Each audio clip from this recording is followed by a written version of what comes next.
Welcome to the hands-on practice session related to the topic functions in Python. The theoretical part of the chapter has already been discussed in detail in various video lessons. You can visit the playlist and see all those lessons before coming to this practical lesson. In this session, we will be dealing with the practical aspects of functions in Python and we'll see how they work. Okay, we will see how to create a function, how to call a function. We will also see the top level statements, and the most important thing is the execution frame that is created when we switch to a particular function call. And we will also cover the concepts of default parameters and keyword arguments, and we will cover the returning of values from the function and mutability of the data types. Okay, so let's begin with defining a function. We have already discussed the theoretical part, so we will be just concentrating ourselves on the practical aspects. So we will be creating a file and we will save it with a name. Okay, I have already created the file, so we'll replace it. So we will create a function, and you know that all the function definitions are given at the top of the program. So, and the definition of a function starts with the keyword def. Suppose we have a function called def, function named add, that will be adding two numbers. So def is the keyword for definition, and that is defining a function. The name of the function is add. Please note that the convention of naming should be followed, and in the parenthesis we are providing two values a and b. Those will be numbers, and this is the end of the function header, so we'll put colon. And as we press enter, the Python interpreter itself adds indentation, that is 4 spaces, and we can type our code here. So the code that we will type will be called the function body. Okay, what will be the function body? It can be in two types. Suppose we want to create a third variable called c, and then we add the values of a and b in it, and then we want to return the value of c back to the main part. So this is a simple definition, and then after this function we come to the top level statements. So we can show them in a comment, and we will write just like this: double underscore main double underscore. This is to show the user that we are starting with our main portion, and these are the top level statements. In the top level statement we declare two functions, a equal to 10, we also declare a variable b equal to 20, and then we give it a call. Now if we give the call as add and we provide the value a and b, so this will be injustice. Why so? Because the function is returning, you can see the function is returning a variable c. So as the function is returning the variable c, so you have to catch it. We have discussed the example where two friends are standing and one friend throws a ball towards his friend. So the hands of that another friend automatically try to catch that ball. Similarly, the function is returning a variable, so that variable will be cached by a variable. So we will put a variable called c here, and using the equal to sign we will copy the value of that returned value in C. Please note that these variable A, B, C declared in this main portion are different from those variable A, B, C in the add function. Can you tell me the reason? The reason is because both these will be in the different memory frame or different execution frame. Both these will be different memory locations. Okay. So now we have, right, C is equal to add AB, and we can just print the value of C. Okay. We save it using Control S and we run this program using F5, and we can see the result 30. Okay, so the result is 30, and we go back to our function definition. So this is one type of definition and call. Let us go back to another type. In this we can change this print C statement can be skipped, and we can just, without using this equal to and the use of variable C, we can just print the whole result on screen. What this will do is, whenever there will be a call to this function called add with variables A and B, this call will jump to this definition part, and when this value will be returned, so this statement will be replaced by the value of C, and that value will be printed on screen with the help of print statement. Okay, let us run it. Again the answer is the same, 30. Okay, and now we will change the definition type. Here we will not return, we will just print the value here only. So this will be the second type of statement where we do not return anything. Okay, you must be clear with the theoretical concepts before coming to the practical part. And now here also no print statement will be used. We will just call, because this function add is not returning anything, so the call changes. The call becomes just a name of the function followed by the values passed. Okay, let us save it and run it. Answer is 30. Okay, so these were the two types that we have discussed in the theoretical section, in which in first part we use return statement, and in second part we do not use return statement.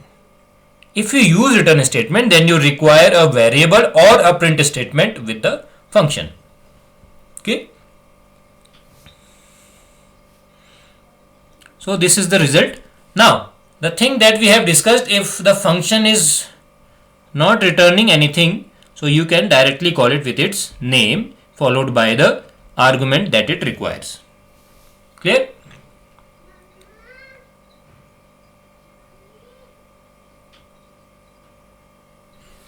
Now we give it like this, print in brackets, we name the function. Let us save it and see the result. You see two things. Why so? Because the first 30 is the value that comes due to this call and because of this statement, print AB. Okay, and we have already discussed that important point, which is that if the function is not returning anything, it actually returns a value called none. That is a special value in Python named none. It is returned. Okay, so if there is no return statement, that means the function is returning none. So the same thing that can be seen in the output, that the 30 was the output due to this print statement here, but as we have used this print statement, so the result of this print statement will be none. Okay, so why none? Because the function add was not returning anything. So when a function does not return any value, it returns a special value called none. Clear? Okay, so this was about the definition part of functions and how to call the function. Now we have discussed that there are some inbuilt functions. For example, this is print. Okay, so this print is a built-in function. It is already there in Python. Similarly, len function to get the length of a data type.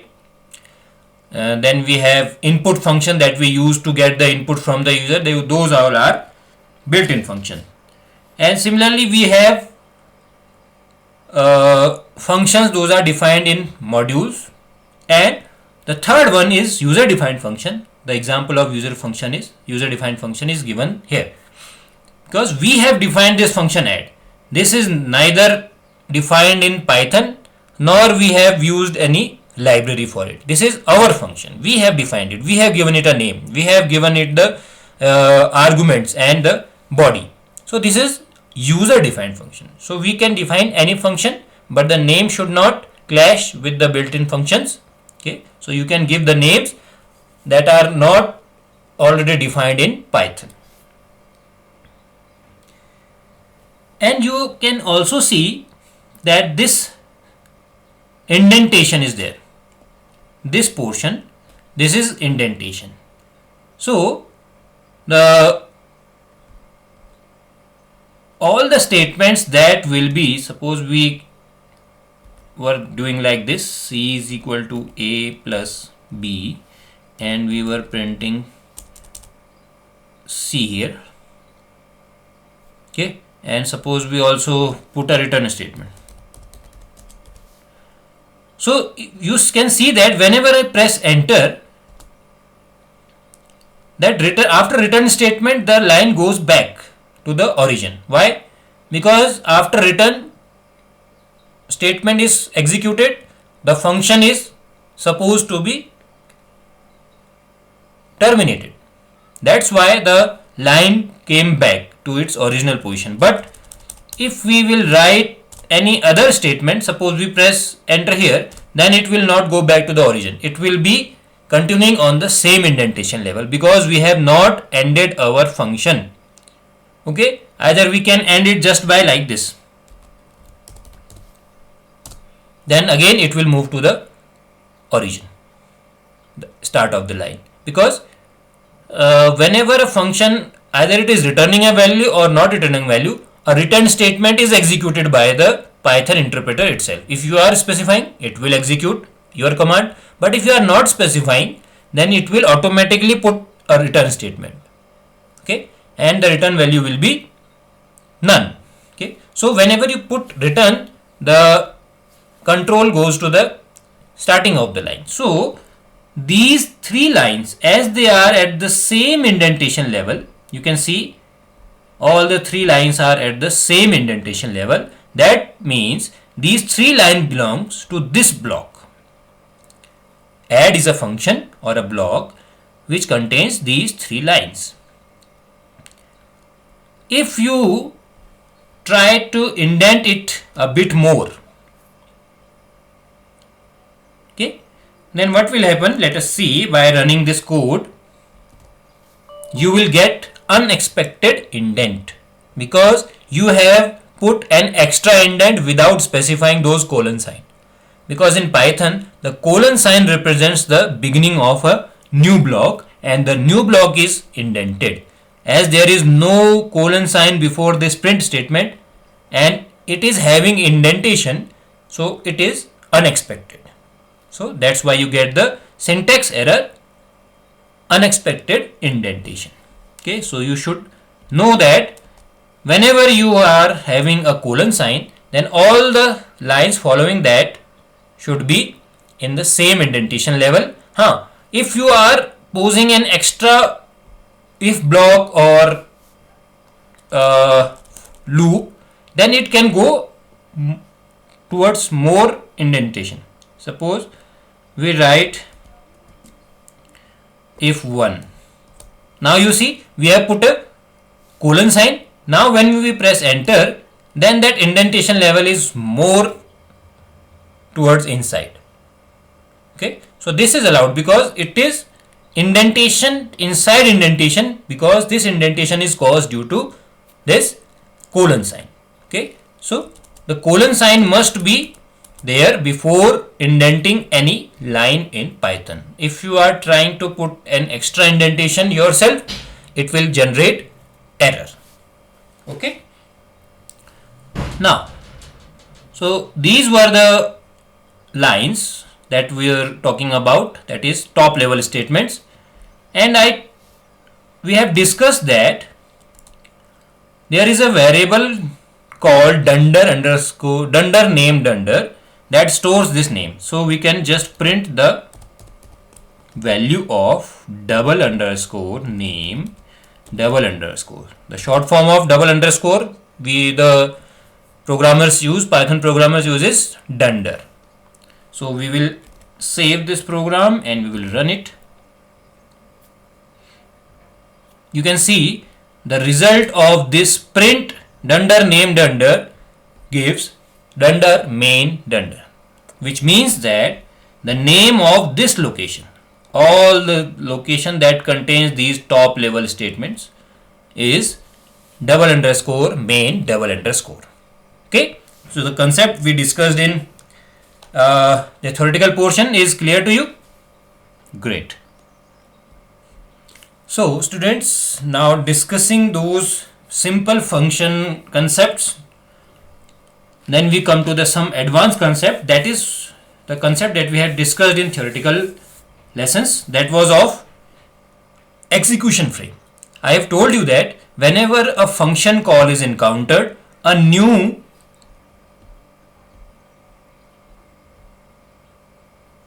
execution frame is created.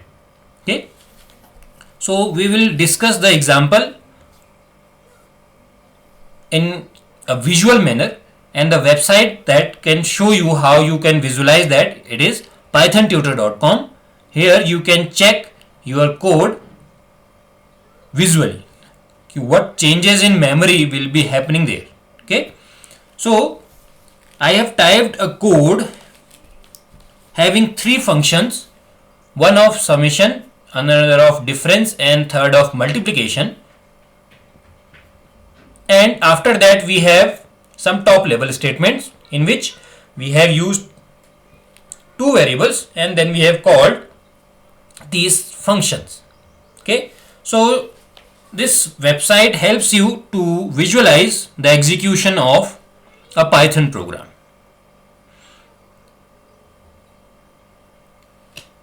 Let us see how it is executing. So there are the controls at the bottom to check. This green line indicates the line just executed and the red line means the next line to be executed. So we will start. Okay, so you can see here, this is the output dialog box that will print all your outputs. There will be three outputs, one for summation, one for difference, and another for the last one for multiplication. And this is the window for frames, execution frames that will be created, and this window will show us the objects. Okay, so let us start. So I think you are ready to execute this function program. Okay, let us begin. So we click next. So we have studied that the Python just reads the top function header. So it has created a global frame that will be available throughout the program, and it has read the first function called sumAb. That means there is a function named sumAb. So it has created the separate object for it. Now when we press next, it will read the difference function. You can see the green sign that has been executed, and it has again created a definition for diff and an object called diff, that is a function type, and it will take two values. Next, it has executed the multiplication function, just read the top header and made an object for it through the global frame. Now we press next again.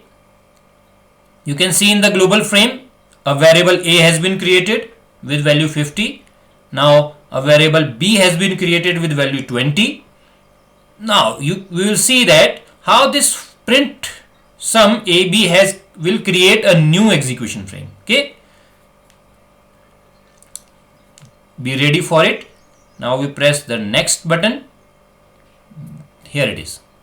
A new frame has been created. You can see this is a global frame and this is a new frame called sum, where you have passed two values AB. Those have become 50 and 20. Now we press next. You can also see those lines. Earlier that red line was not going inside that definition of sum. Now it has gone inside that definition of sum and it will execute that A plus B. I have told you that you can return some expression. So this is an expression A plus B. Okay. So you have returned an expression. What you could have done? You could have also made a statement that C is equal to A plus B, return C. But we have minimized our code lines using return A plus B. So A plus B will be calculated and it will be returned. Okay. So see both the sides here also and the arrows also. Now you see the return value has been calculated. Now this frame will be removed and you will again be in global frame. Okay. You can see it. The frame has been removed because it is not required now, and we are back where we were. We've started from this line, print sum AB, and we are again at the same line. Okay. The print box also have shown this 70. So this 70 has replaced this line. Okay. Now we go to the next statement. The value of B has been changed. Now a new frame will be created for difference. You can see the new frame has been created. Now again it will go inside the difference. It will calculate the difference. It will go back and this frame will be deleted. Here you can see the output window. The value 20 has been arrived there. Now the value of A will be changed using the next statement. You can see the change of A, and now a new frame will be created for multiplication.